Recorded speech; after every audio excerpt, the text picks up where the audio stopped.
Your book, presumably you're going to make money from this book. Do you feel comfortable making money from this, which ultimately is a tragic story? Your book, presumably you're going to make money from this book. Do you feel comfortable making money from this, which ultimately is a tragic story? Your book, presumably you're going to make money from this book. Do you feel comfortable making money from this, which ultimately is a tragic story? Do you feel comfortable making money from this, which ultimately is a tragic story? It's not his tragic story. It's not his life story thus far. Do you feel comfortable making money off tragedy? Basically is the question that Piers Morgan is asking Kyle Rittenhouse. Now, for those of you who are listening on podcast this afternoon or tomorrow, or sometime in the future, and you don't see the short video that I put together right now, is a headline juxtaposed to Piers Morgan's words. Your book, presumably which says, the headline is, "The person covering Palestine-Israel best is Piers Morgan? How the formerly disgraced British television anchor found a new niche in tragedy." What was he disgraced for? Someone's got chat. Let me know what he was disgraced for. I don't think I remember that offhand. That's not the only one. You're going to make money from this book. Do you feel comfortable making money? Piers Morgan turns Israel conflict into infotainment ratings grab, according to another news outlet. From this, which ultimately is a tragic story. Tragic story. Your book. Oh, is that the only one? Well, that's it. Presumably There are only you're two. going to make money from this. Holy crab apples. I saw the clip on Ian Miles Chong, and I'll play the original clip because we're going to go through that for the intro video today. I watched the clip and I was giving Piers Morgan the benefit of the doubt in the initial questions to Kyle Rittenhouse.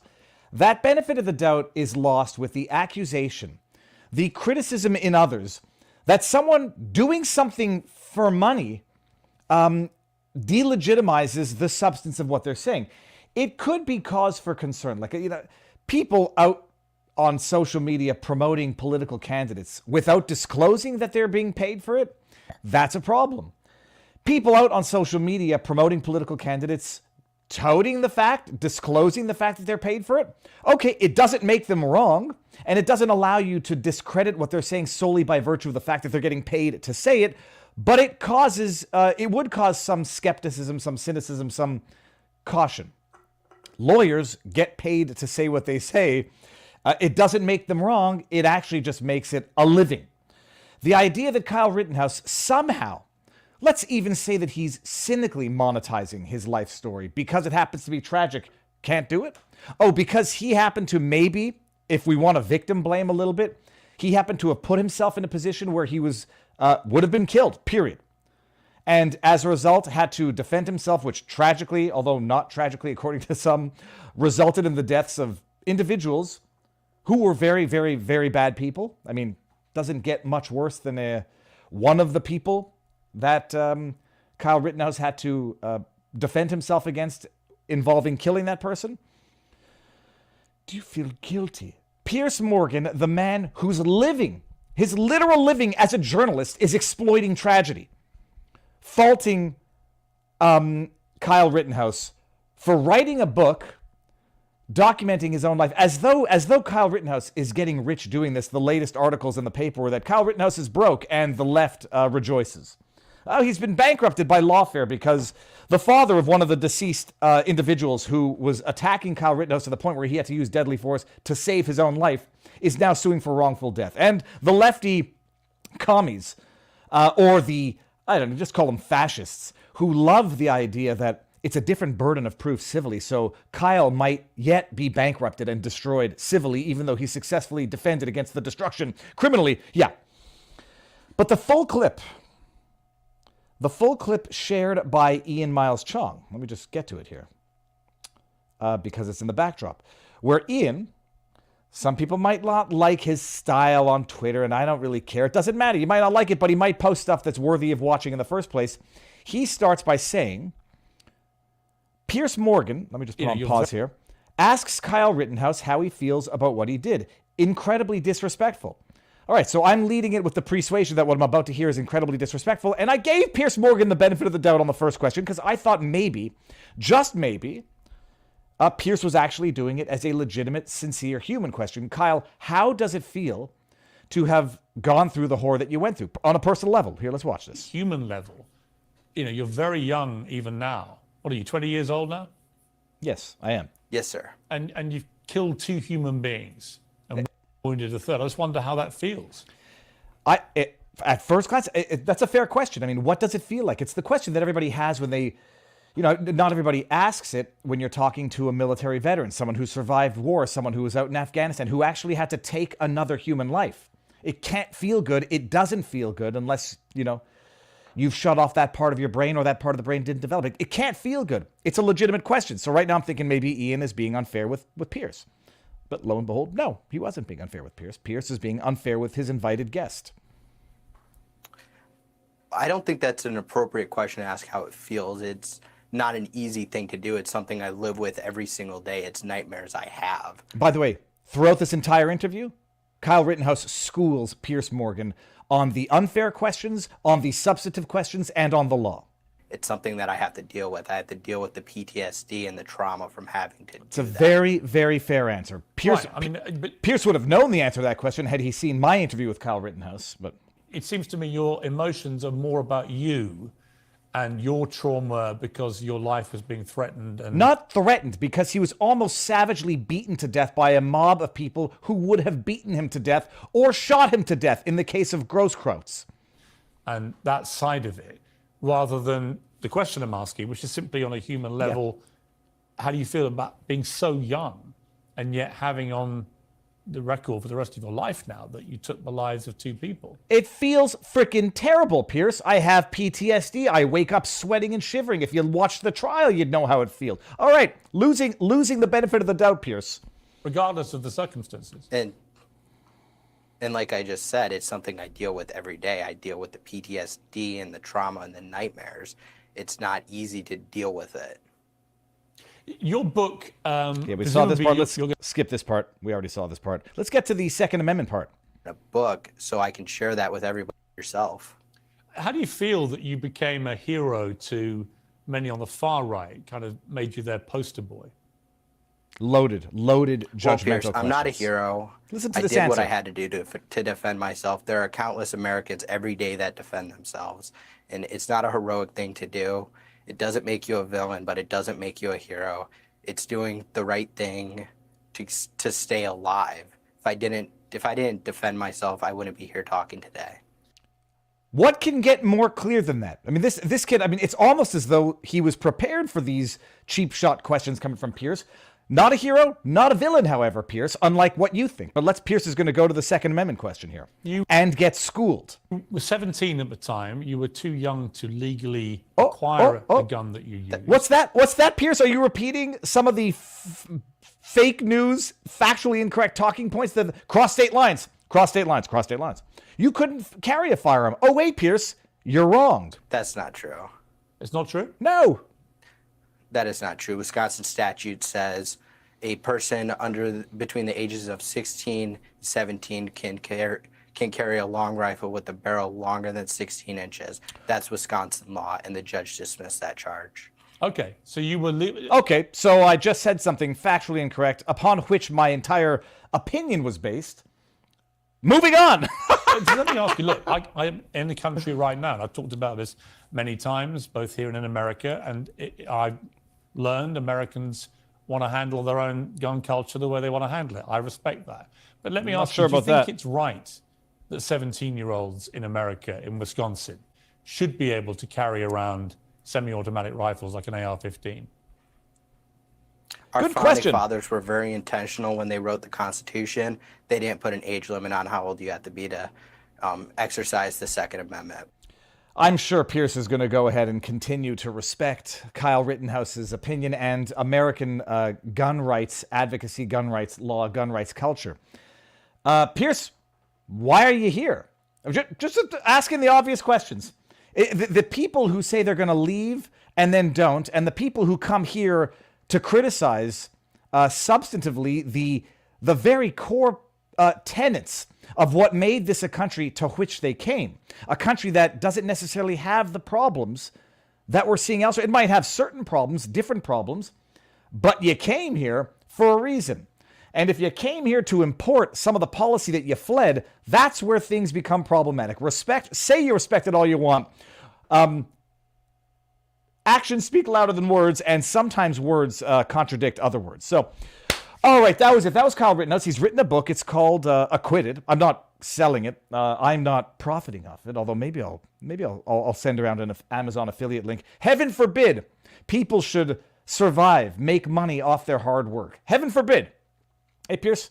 No, Kyle Rittenhouse can't write a book on his own personal tragedy because it's a story of tragedy, but Pierce Morgan can go ahead and milk the death and destruction of thousands of people, lands in the Middle East. He can do that gleefully for money. Lots of it, because he's special. Oh, what time is it? Good afternoon, everybody. I can't figure out the time that's best to go live anymore. It has to fit with my parenting schedule, but like there's no good time to go live. I know it's good to have a schedule, and I can't make a schedule because I'm stubborn and I like being free. I like being a wild dog that doesn't have the marks of a collar around his neck. All that to say, welcome to the show. Good afternoon, everybody. Good morning, West Coast, and good evening, Europe, and top of the morning to you, Aussie land. We've got one heck of a show today. For those of you who don't know me, I'm Viva Frei, Montreal litigator turned Florida rumbler.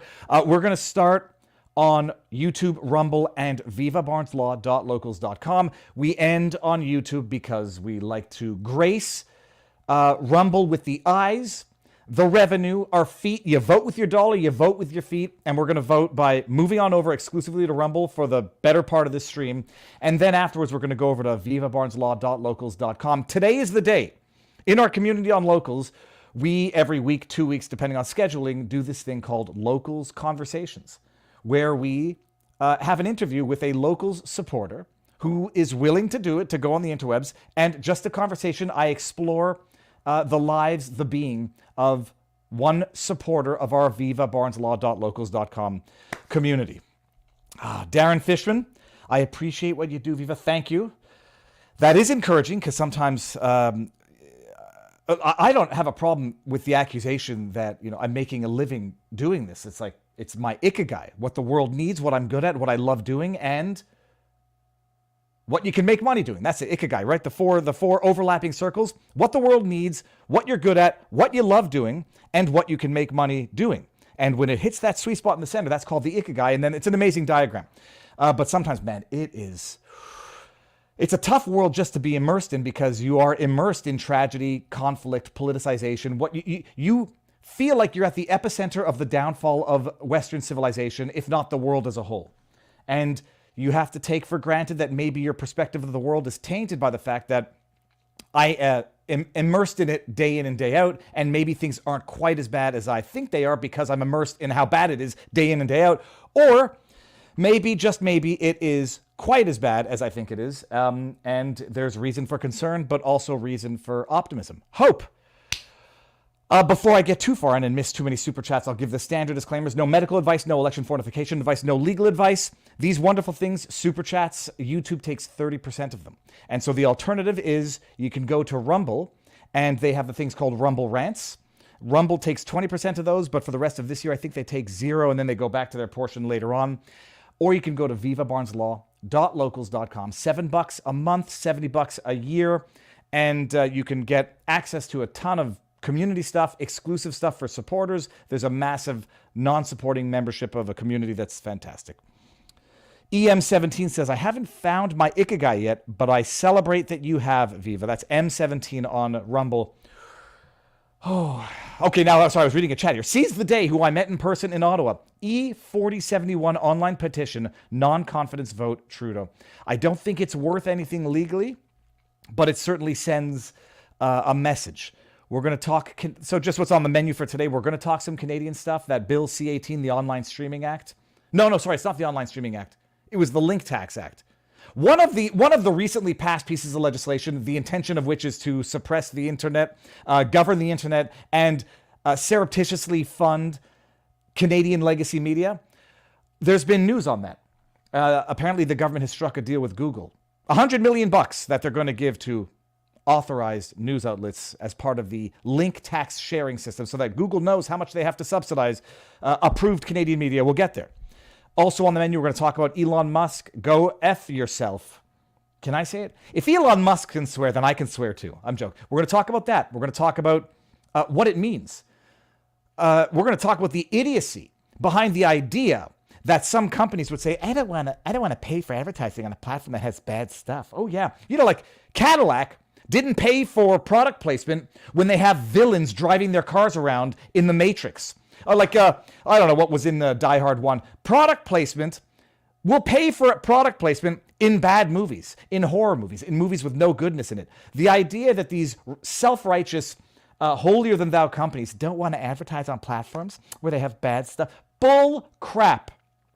Rule number one of advertising is basically real estate. Location, location, location. You want to advertise where the eyeballs are, and if you don't, you're an idiot. We'll get there. Forced name change. I was about to say something about the monumental hypocrisy of a question like that. Tonight's top story is almost always money on a tragedy. Absolutely forced name change. I called them out on my tweet. We'll see if Pierce invites me on. He won't. But maybe I'll invite him on. He won't come. Seize the day. Hocus pocus, out of focus, lest we forget.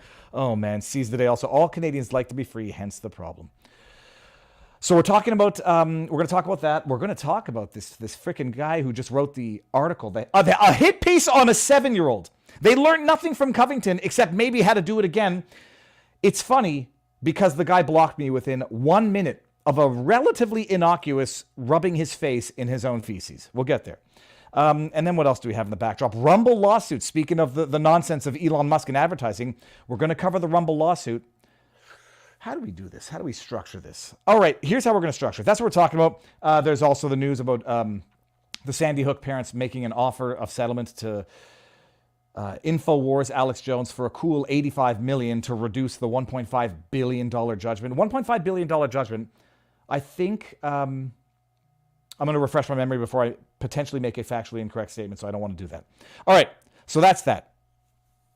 We're going to start with Elon Musk. We're going to do the Rumble lawsuit here, and then, ironically, or maybe fittingly, we're going to then end on YouTube and go over to Rumble. Seize the Day says, was a pleasure meeting you, Viva. Dance Dance Revolution at the corner of Wellington and whatever the heck that street was.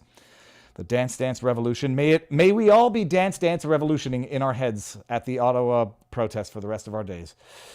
All right, Elon Musk blew up the internet yesterday, and that is metaphorically Google transcription for YouTube. We're also talking about the gag order in Trump's New York case has been reinstated. We'll get there.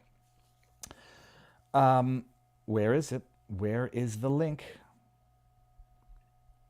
Where is the link to Elon Musk saying going nuclear? Okay, hold on a second. What's my problem? I know I had it there, and it's my pinned. Refresh this. It's my pinned tweets now.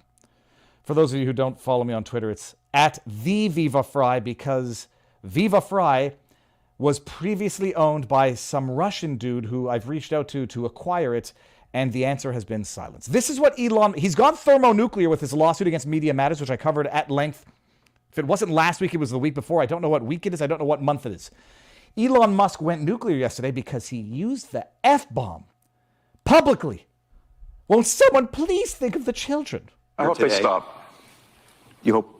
This is in the response to the question of, you went on something of an apology tour last week, Elon Musk, after the fake news media accused you of anti-Semitism for saying you speak the actual truth to a Twitter post talking about how Western, Jews in America, or the person said, I have no sympathy any longer for Jews in the West who are now complaining about the outcome of their policies of open borders. And lo and behold, you let in a ton of people who don't like you. So no more sympathy.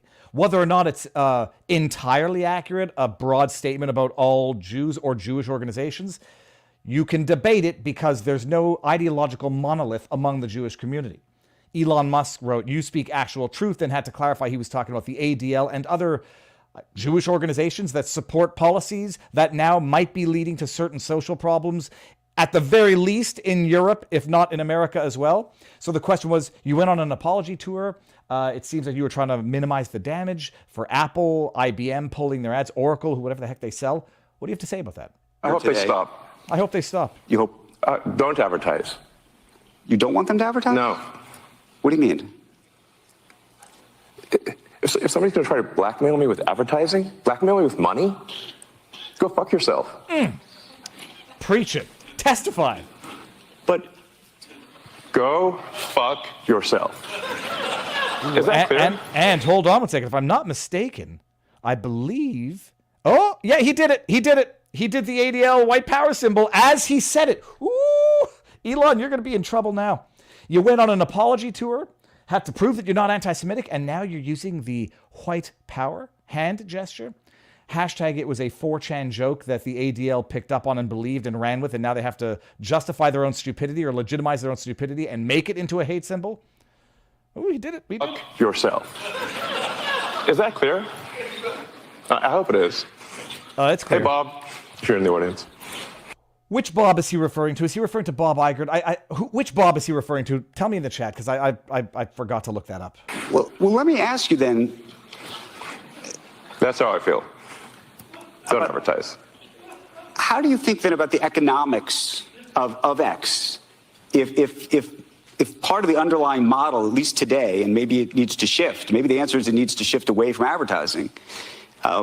If you believe that this is the one part of your business where you will be beholden to those who have this view, what do you do? F-Y.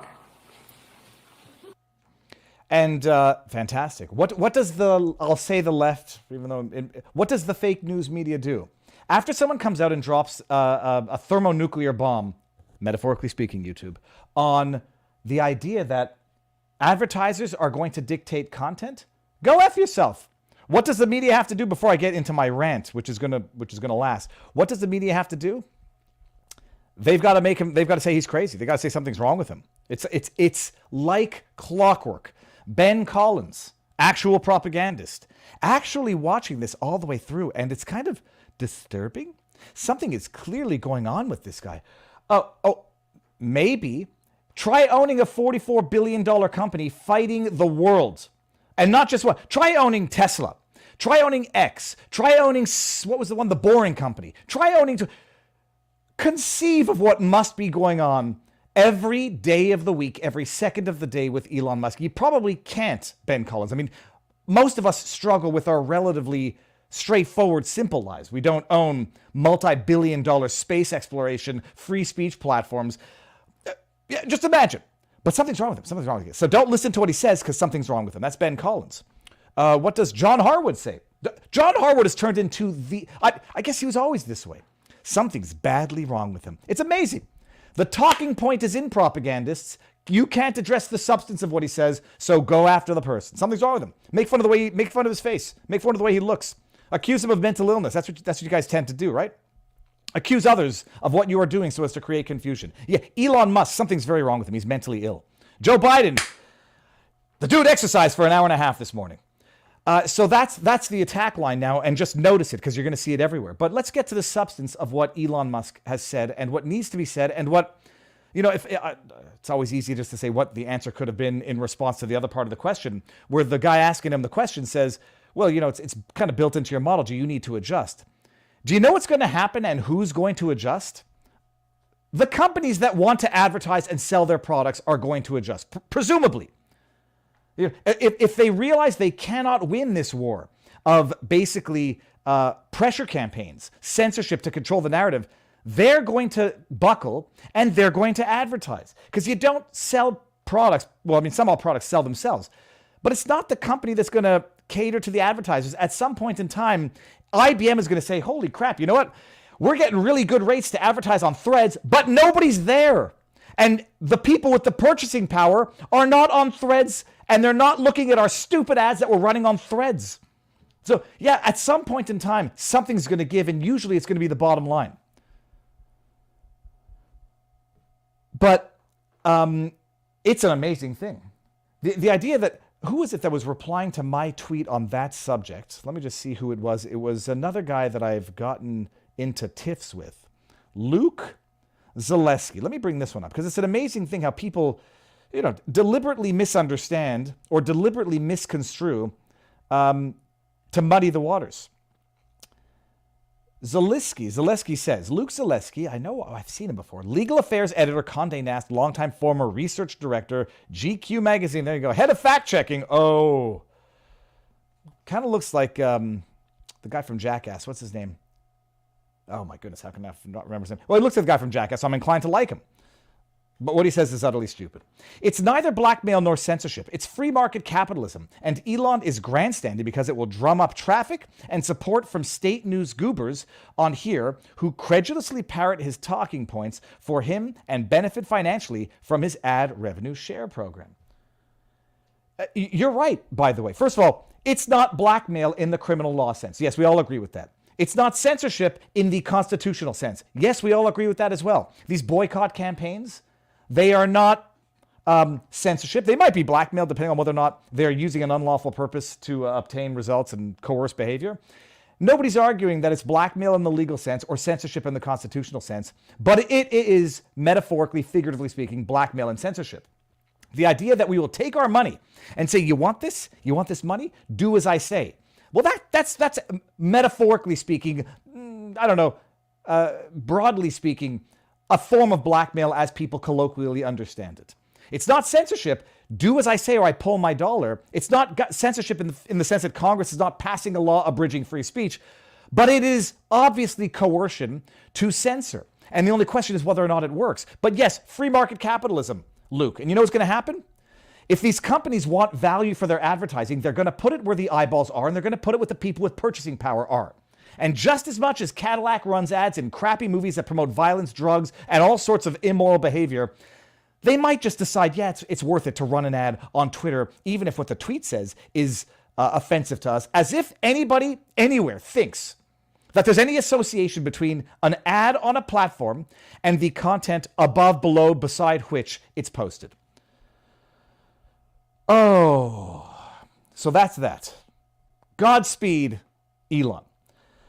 On that subject as well, we're going to get to the Rumble lawsuit.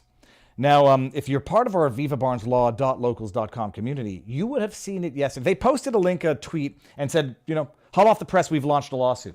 And then I reached out to press at Rumble, and I said, hey, dudes, give me a copy of the lawsuit. And they know me at Rumble. They sent it to me within 2 minutes, and I read through it, and it's good.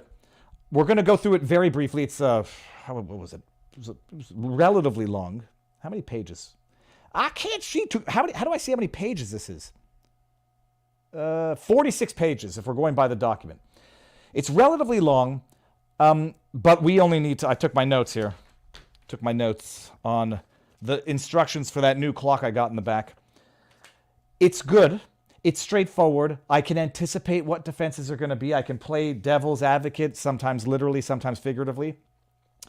The interesting thing to note is that this is a lawsuit for defamation and the ensuing damages. It was filed in the District Court for the Middle District of Florida. I'm not sure which judge they got, but see if I can Google that real quick. So filed in Florida, not Texas.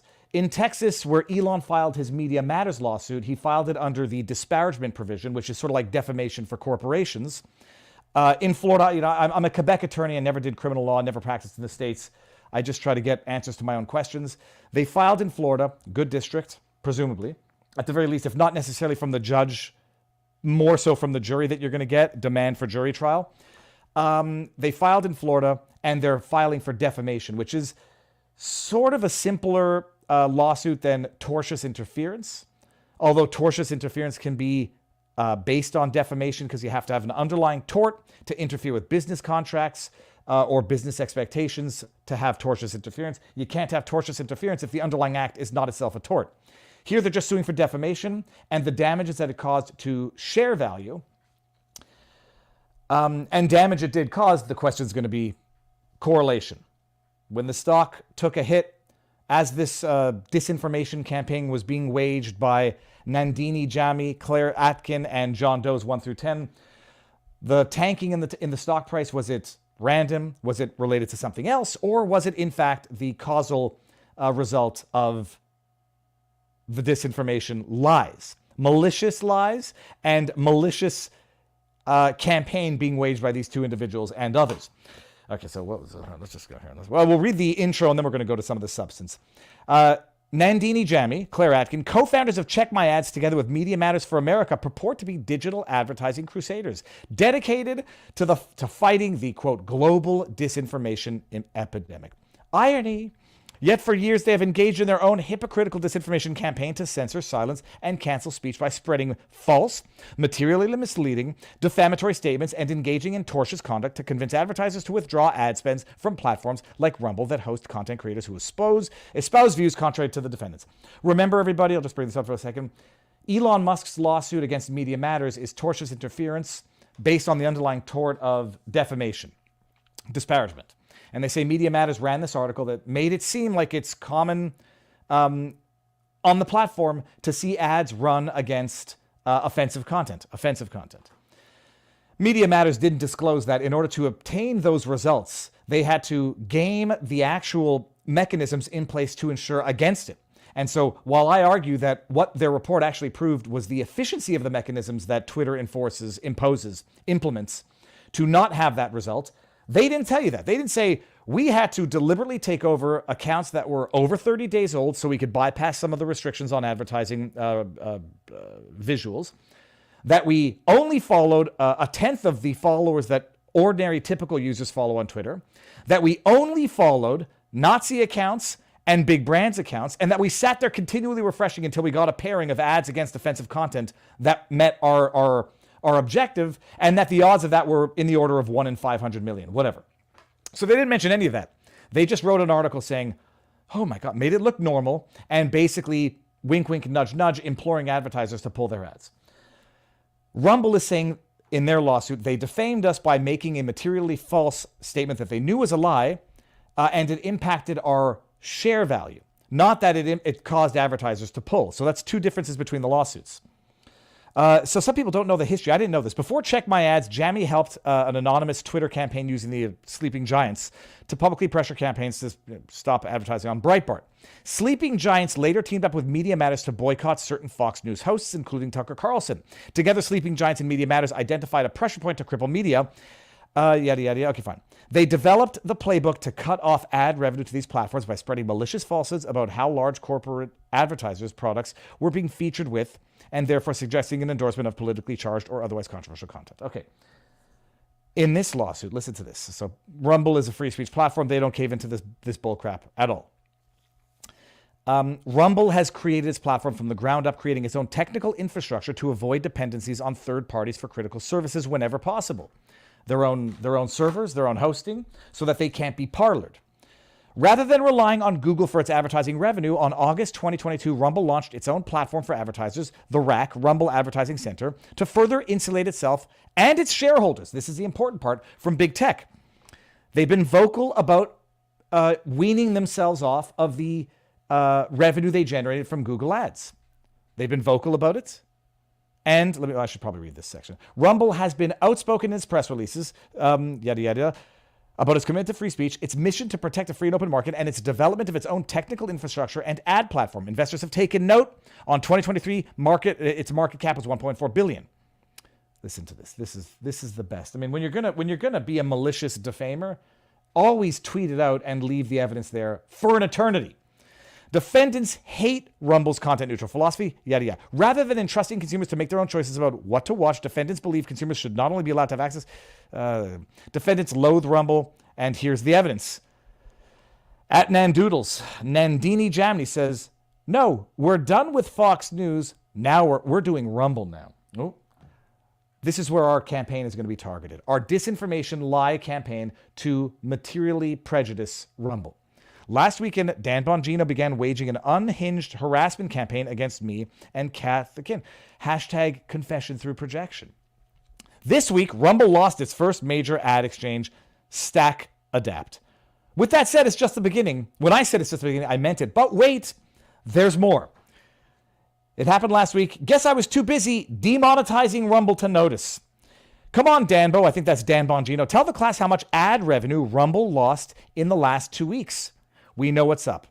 Okay, so we're going to skip ahead. But bottom line, what Nandoodles, what's her name? Nandini Jami and others are trying to do here, they lie, allegedly, about how much ad revenue Rumble generates via Google.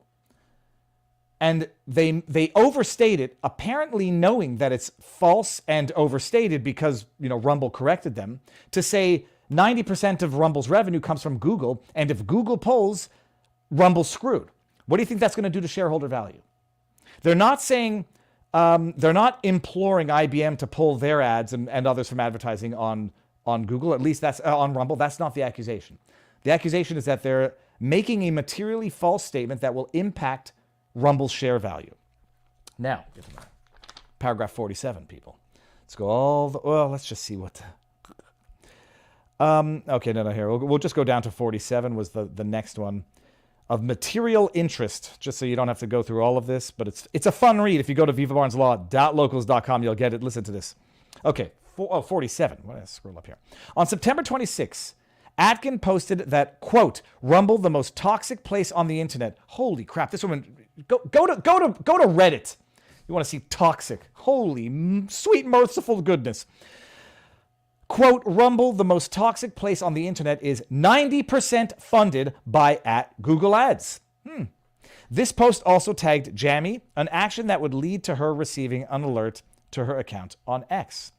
90%. Upon information and belief, Jamie, Atkin, and Jane Doe's made the same claim in an article published by Check My Ads on October 24, 2023. 90% of their revenue from Google Ads.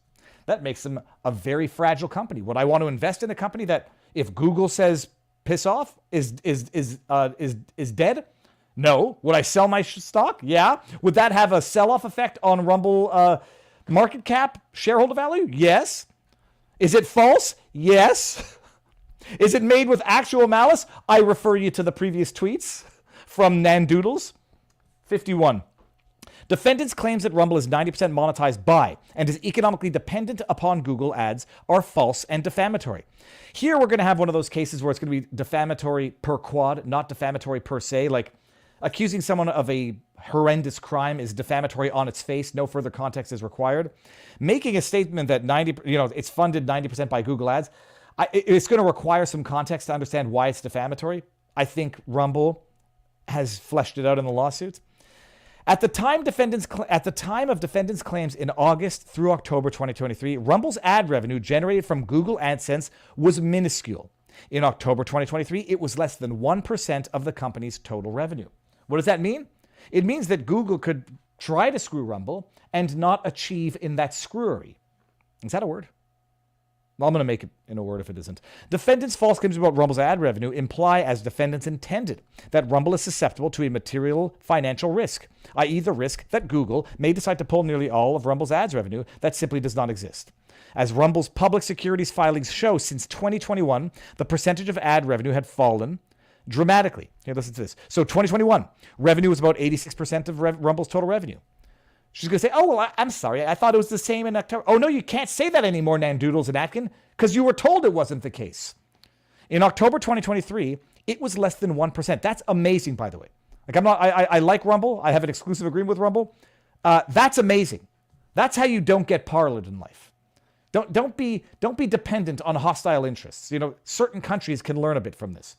Don't have your Medicare system or your weaponry production system line of chain of whatever they call it, production line, controlled by China, India, countries that are or may become hostile, and say, oh, you want some of that insulin? You want some of that sweet, sweet minerals for your electric batteries that are now, that you're gone totally dependent on? Well, tough crap. We ain't selling it to you. Oh, you want some of that potash or some of that fertilizer? We ain't selling it to you. Good luck with your crops.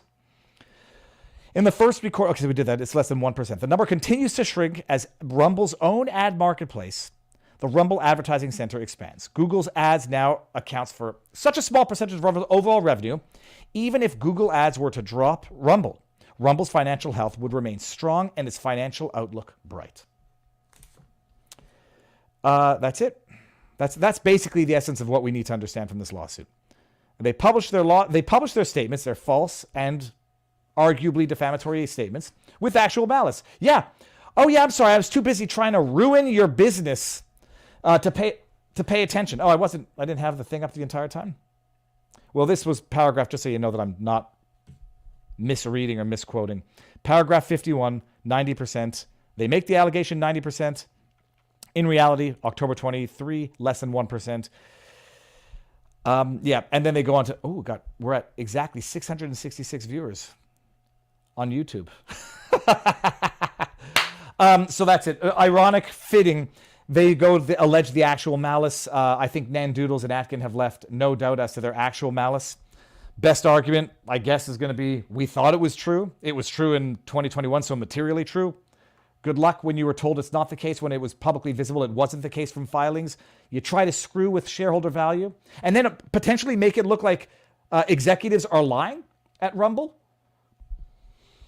Oh boy, let the battles continue. Viva McFry, top of the morning to you there. Oh, Ned Neds, where are you? Let's see where we got. Do we get any more? Oh, here we got this. If this is a play, Musk is Bill Gates' foil.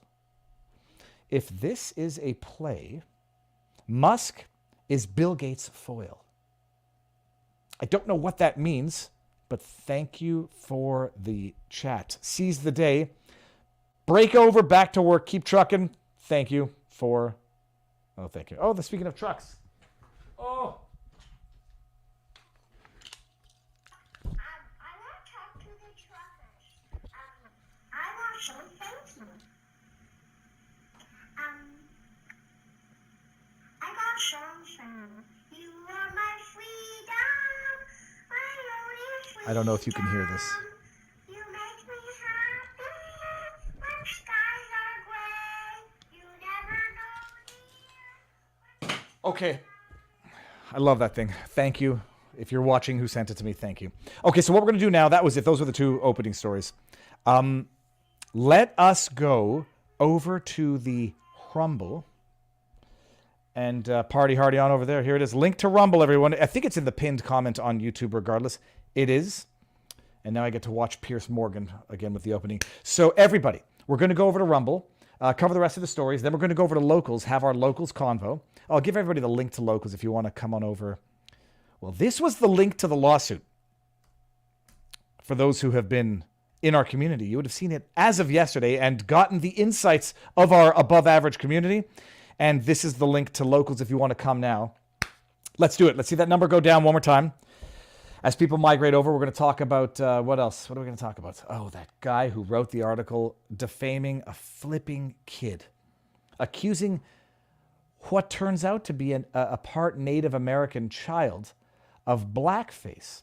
I mean, it's like the carpenter looking around, everything is... To the carpenter, everything's a nail sticking up. Or to the hammer, everything is a nail sticking up. To a race-baiting racist, everyone is a racist.